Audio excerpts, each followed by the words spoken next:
Welcome to House of Echo Fables. My name is Neha, and I was born into a wealthy and respectable family. My father was a successful businessman who owned multiple companies, and my mother was a gentle, loving woman. I was their only child, and my parents adored me. I remember how my mother used to sing me lullabies every night, and how my father would bring home a new toy or chocolate every day. Ours was a house filled with warmth and laughter, until tragedy struck. I was only 5 years old when my mother passed away from a sudden heart attack. I was too young to fully understand what had happened, but I remember seeing her still body covered with a white sheet and hearing the sounds of sobs and wails. From that day, my world lost all its colors, and my father was devastated. He had lost the love of his life. In his sorrow and struggle to manage his business and raise me alone, he made a decision that would change the course of my life forever. He remarried. The woman he brought home as his new wife was Shanaz, a distant relative of ours. She entered the house with sugar-coated words and a smile that barely touched her eyes. At first, she behaved well with me. She brought me gifts, helped comb my hair, and told me bedtime stories. But it wasn't long before her true nature began to show. Within a few months, the woman who had pretended to be a kind mother turned into someone cruel and heartless. She began scolding me for small things, breaking a cup, forgetting to put my shoes in place, or even speaking when not spoken to. Her sweet tone was replaced by harsh, cold words. I remember once I accidentally dropped a glass of milk on the floor. She slapped me so hard my lip bled. When I cried and asked why, she glared and said, "You're not my daughter. You're just a burden I have to bear because of your father." That night, I waited for my father to come home. I ran to him and told him everything, but Shanaz had already played her part. She cried in front of him and said, "I treat her like my own daughter, and still she says such things about me." My father looked confused, then angry. At me. "Stop lying, Neha," he said sharply. "Shanaz is trying her best. Don't be ungrateful." I was shocked. My own father didn't believe me. From then on, I learned one thing. No one would save me. I had to save myself. Years passed. I grew older, but nothing changed. Shanaz continued to mentally and emotionally torture me. I was treated like a maid in my own home. While her relatives' children got new clothes, I wore hand-me-downs. While they ate at the table, I was made to eat in the kitchen. All the household chores were dumped on me: cooking, cleaning, washing clothes, and even serving tea to guests. And my father, busy with his business, rarely noticed. And when he did, Shanaz knew exactly how to manipulate him. Despite everything, I tried to find peace in my books. Education became my escape.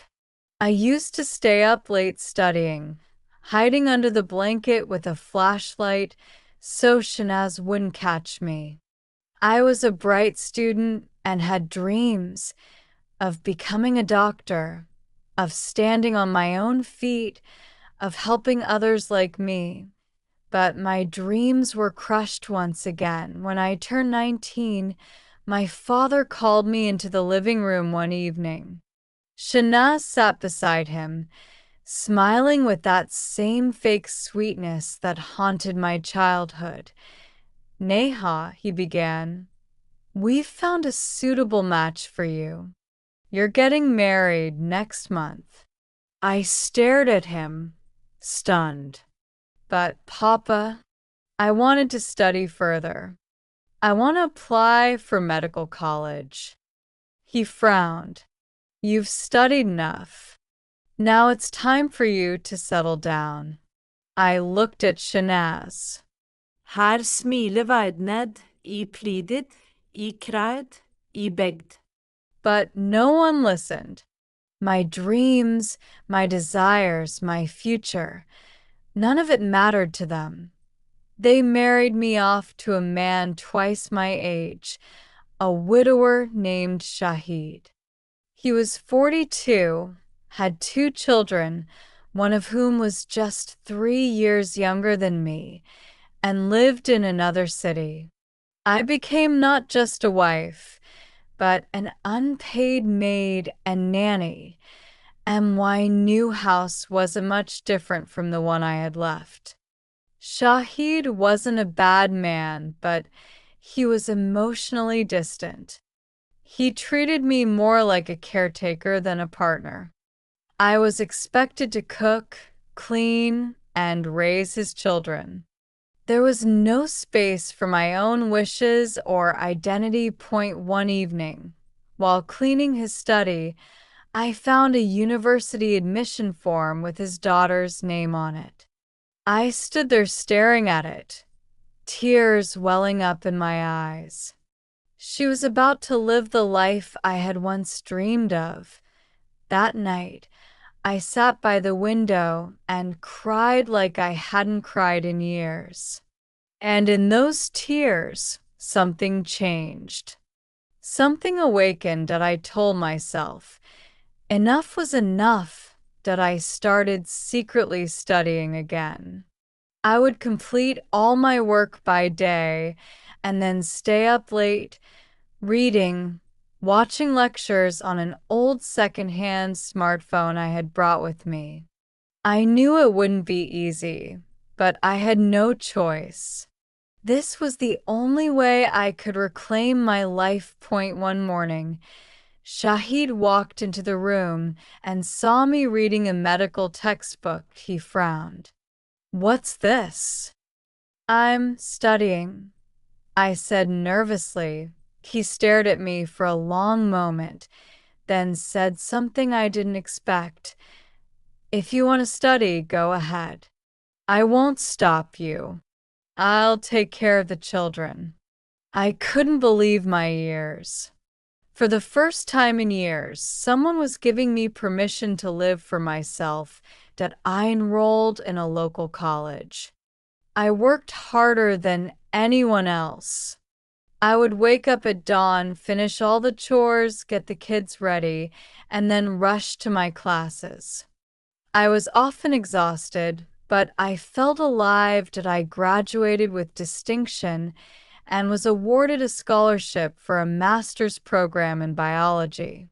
From there, I got an internship at a reputable research center, and later, a job.my achievements began to get noticed. I published papers, attended seminars, and was even invited to speak at women's conferences. Then one day, my father called. He was ill and wanted to see me that I went to my childhood home after years. The same walls, the same furniture, but everything felt different. My father was lying in bed, frail and pale. Shanaz sat beside him, quiet. He took my hand and looked into my eyes. Neha, I was wrong, he whispered. I never listened to you. I let her treat you badly. I failed as a father. Forgive me. Tears rolled down my face. It's okay, Papa. I made it through. That's what matters. Shanaz didn't say anything, but I saw guilt in her eyes. Perhaps for the first time in her life, I left that house with peace in my heart. Not because I had received justice, but because I had become my own justice. Today, I run a foundation for girls who were married off too young, who were abused, silenced, or ignored. I fight for those who were never allowed to dream, because I was once one of them, and I want them to know you are not alone. You are not weak. You are not worthless. That I am Neha, a daughter, a survivor, a warrior, a voice. If you enjoyed this emotional tale, don't forget to like, share, and subscribe to House of Echo Fables. And don't forget to hit the bell icon so you never miss another powerful story.